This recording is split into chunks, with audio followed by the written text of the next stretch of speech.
Hey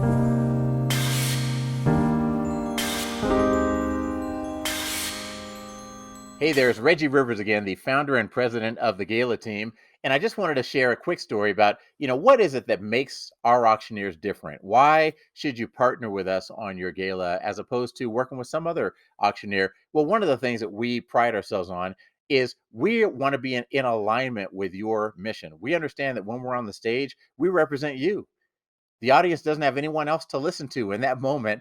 They're looking at us and they're listening to us. So we represent your organization, and we need to do that in a very thoughtful way. And so we need to keep your best interest as an organization in the front of our minds at all time in every decision that we make. And things will come up. There are opportunities to take advantage of bidders, and it happens in auctions all the time where you've got bidding going on. We've got 3,500 here now, 4,000, 4,500 here, $5,000. And all of a sudden you've got a guy over here who's bidding against himself. He's confused or he's drunk or whatever, and he's bidding against himself. We're at 5,000, now we're at 5,500, now we're at $6,000, now we're at 6,500, now we're at $7,000. And this auctioneer is thinking, man, I just made the charity an extra $2,500. That's great. I just let him bid against himself, and that's great. I sell this thing for $7,500.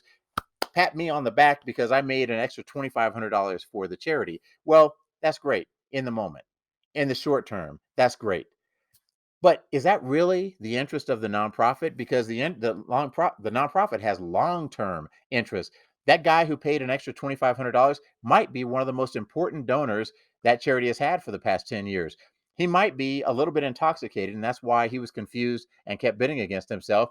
And when he sobers up tomorrow, someone else who is around him might tell him, you know what, they let you bid against yourself, and you could have got that for 5,000 and you ended up paying 7,500 for it, and no one was bidding against you. And then what if that guy is so upset about that and feels betrayed by the organization that he stops supporting the organization?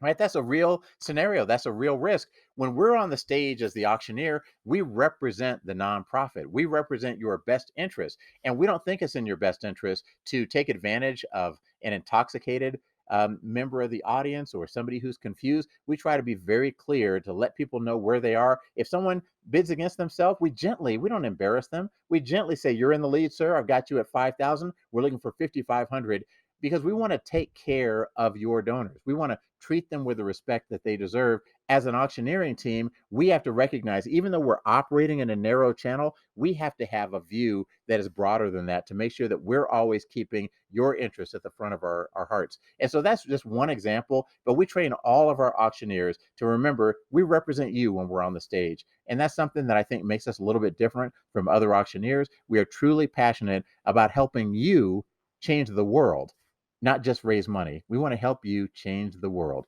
Thank you again.